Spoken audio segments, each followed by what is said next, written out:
YouTube? It's Cons Vlogs. We're back with another video, you guys. It's a beautiful day here in northern Utah. A little chilly, but that's okay because it made for a gnarly cold start. Today's video, you guys, we're going to be talking about this car right here and why an LSA supercharged Chevy SS is quite possibly the perfect daily driver. Before we get into it, guys, I just want to say thank you one more time for all the support on this channel. And if you're watching this video and you're not subscribed, please subscribe down below. We got lots of cool content coming for you guys. And without further ado, guys, let's hop in the car and I'm going to talk to you guys a little bit about why the Chevy SS, this one in particular making 694 wheel horsepower, is quite possibly the best daily driver.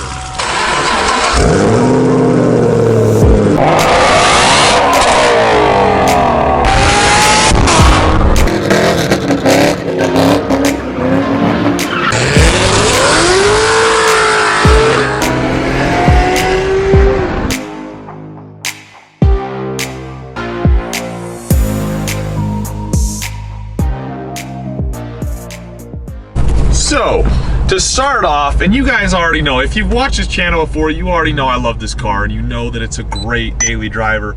But like today we're going to talk about why it's quite possibly the best. To start off, look at this, okay? We're going to talk about this interior here. We've got suede Alcantara. We've got leather seats, the suede accents, all of my stuff for the gym, don't mind that. Got tons of room in the back, with it being the four-door sedan, and it's just like, I mean, what else can you want? You're riding in comfort, you're riding in style, you've got suede and Alcantara, it's luxurious in here, it's still a really sporty feel. The steering wheel is way small in this, I absolutely love it. And then I mean, you put an LSA on it like this build and you're making close to 700 wheel horsepower, okay? This interior with this much power is definitely something special. All right, you guys, so I got the GoPro set up. Hopefully you can see me okay. I'm gonna use this so that I can kind of drive as I talk to you guys, just to kind of, you know, give my mind some free-flowing ideas, if you will, of what to say. About why this car is so good, you guys. So you already know, I just talked about it. The interior is great. It's comfy, it looks good, it's stylish.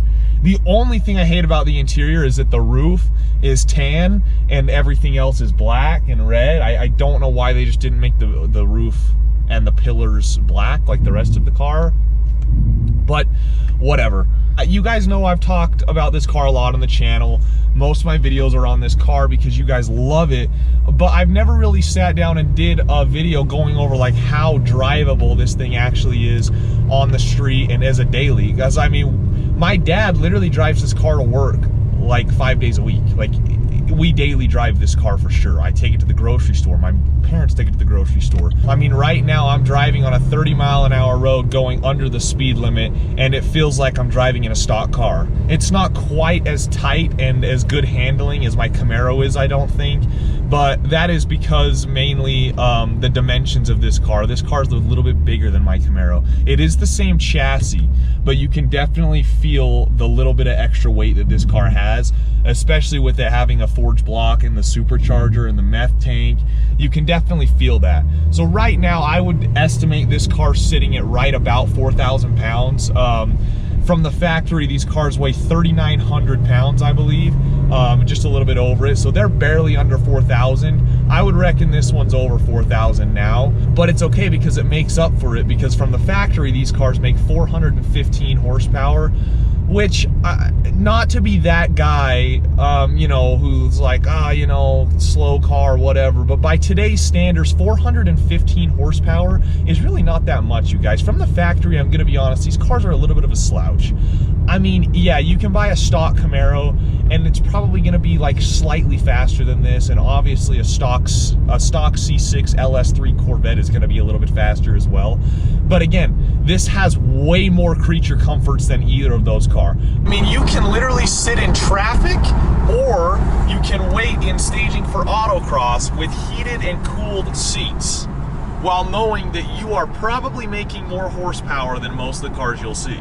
Mind you, I drive a 5th gen 2SS 1LE Camaro, okay? So it's basically like almost a fully loaded 5th gen Camaro. It's just not a ZL1. It's a 2SS. So this car has way more creature comforts than the Camaro, and not only that, the interior, the styling, the build, it is all so much better than in the 5th gen. Now, I will say, a 6th gen Camaro is a little bit of a different story, okay? And this car came out in 2015, and it's been the same interior ever since. So I like to compare it to the 5th gen because in 2015, that was the last year they did the 5th gen. Let's talk about this though. From the factory, these cars have chrome everywhere. Chrome. Literally everywhere you look, you're gonna get chrome. It's gonna blind you when you're driving it in the sunlight. We don't have that. We went gloss black, so it is still a little bright in here, but like much better than chrome. So from a daily driver standpoint, as far as going and getting groceries, taking it to work and whatever, I don't know for the price point if there's a car with a better interior than this. The only downside really being Chevy MyLink is a pile of garbage. I seriously hate the infotainment system, but it is what it is. You don't really buy this car for the infotainment. But other than that, you get comfort, you get luxury, you get practicality, and you get room. You get so much room. I've got headroom in this thing. My Camaro, when I'm sitting in my Camaro, my hair touches the ceiling. Not in this thing. I've got headroom, I've got leg room, the back seat's got more than enough leg room. And the trunk is huge. You can haul a lot of stuff in this. Like, we'll load it up, throw the golf clubs in the back, go down to Vegas with like 4, 5 full-grown men in this thing. Now, so let's talk about the drivability of this thing now, because this is the one thing that I've never really hit on that hard in any of my videos. Right now, as the car sits, 694 wheel horsepower, forged late model engines LSA block. It's a 377 cubic inch block, 6.2 liter stock LSA supercharger off of a ZL1 with methanol injection. Now, that seems like it would be a lot, okay? It's a really mild cam in this car. It's not an aggressive cam. So does it lurch a little bit? Yes, it does sometimes, but like 99.9% of the time, it really doesn't. It really is controllable on the streets. Yeah, if you let off the brake, it's gonna roll. It's gonna roll pretty fast, but there's no like sudden lurching from the big cam or the stall. Mind you, we're still on the stock stall converter as well. I would love to do a ZL1 converter in this thing because it is the bone stock transmission from the factory, just been retuned. But for a stock 6L80, this thing behaves phenomenally for how much power it's making. The shifts are great. I mean, like I said, it feels stock 90% of the time. Until you really get on it, you're not gonna notice that this car has that much power. I mean, yeah, other than it being extremely loud with the valves open in sport mode.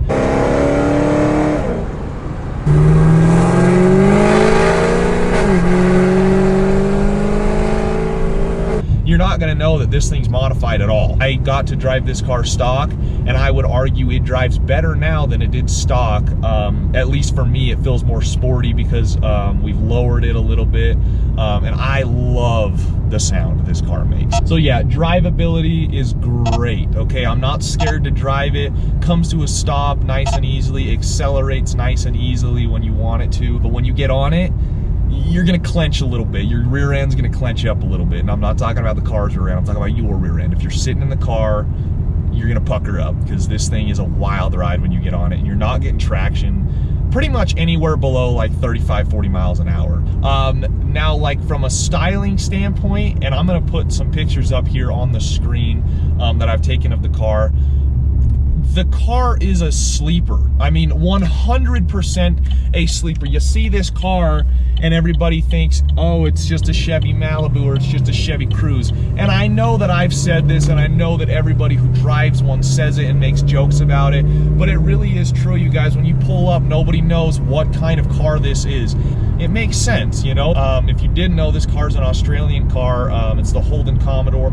And in Australia, you can actually buy an HSV version that comes with the LSA, but here in America, they didn't allow it. So nobody knows what this car is. I get a lot of questions when I drive it, when my dad drives it, whenever we pull it up anywhere. Everybody says it looks really good though. Now, personally, you know, and this is 100% my opinion, you guys, I would take the styling of a Camaro or a Corvette over the SS. I just would. I think they look better. I'm more of a sporty looking car guy, but That being said, everybody else is the complete opposite, because you see Camaros and Corvettes everywhere you go here. Now, once you get into the scene, you'll start to realize that the people who own them, most of the time, will drive them. And that's what I love about it. I mean, people mod these cars. Like, if you see an SS, the odds are it's at least been cammed and hopefully supercharged, because everybody puts an LSA on this car. When we first got the LSA done, it was something, you know, it was cool. Like, we've had it for, I want to say, close to 5 years now with the LSA back on the stock block. It was cool. I believe it was one of the first to be done. Nowadays, though, you hop on Instagram and look at pretty much any Chevy SS, that thing's either going to be chopping up the block with a fat cam, or it's going to be boosted with an LSA or a Magnuson, sometimes even like a Pro Charger. I think the reason my dad originally went with the LSA was just for that drivability, because it is a GM part. So we keep it really reliable. And that was the biggest thing we wanted with this car, was reliability. Funny enough, he ended up blowing up the stock engine. But now that we've got the new engine in it, we've got it retuned, we're making great power, I have no problem and no fear of daily driving this car. I don't feel like it's gonna break. Now, obviously, if you're hard on it at that much power, something's gonna happen, parts are gonna let loose, but it's all about how you take care of it, you know what I mean? So yeah, people argue you can't daily drive a car on that much power, it's gonna break. And yeah, that's probably true if you beat on the car 24/7. I mean, that's what happens with pretty much any car. Especially once you start getting to these, you know, 600, 700 horsepower range and up, you're gonna start breaking stuff. A lot of people think it's not practical. You guys, I drive a Camaro. This is 100% more practical than a Camaro, and you can take this thing to the track whenever you want, because it's the same chassis as the Camaro. But yeah, you guys, I think that's gonna wrap it up, but I just kind of wanted to get it out there that these cars are still around, and although they're 5 years old, they are a great bang for your buck car that you can take to the track or daily drive it. Whatever you want to use it for, you guys. We drag race this thing, we tracked this car, we autocross this car, and also we drive it to the grocery store every week. I love this car. Hopefully it's going to be sticking around on the channel, because you guys know we've got the CT5V Blackwing coming. If you're interested in that at all, you guys, hit the subscribe button. And if you've got any questions, comments, or concerns about the SS or the Cadillac or the Camaro, just let me know and I'll try to get to them as soon as I can. We just recently hit 1,000 subs, so thank you for that. Let's keep it growing. Share it, tell your friends, because we got great things coming. And as always, guys, thanks for watching. I'll talk to you on my next video.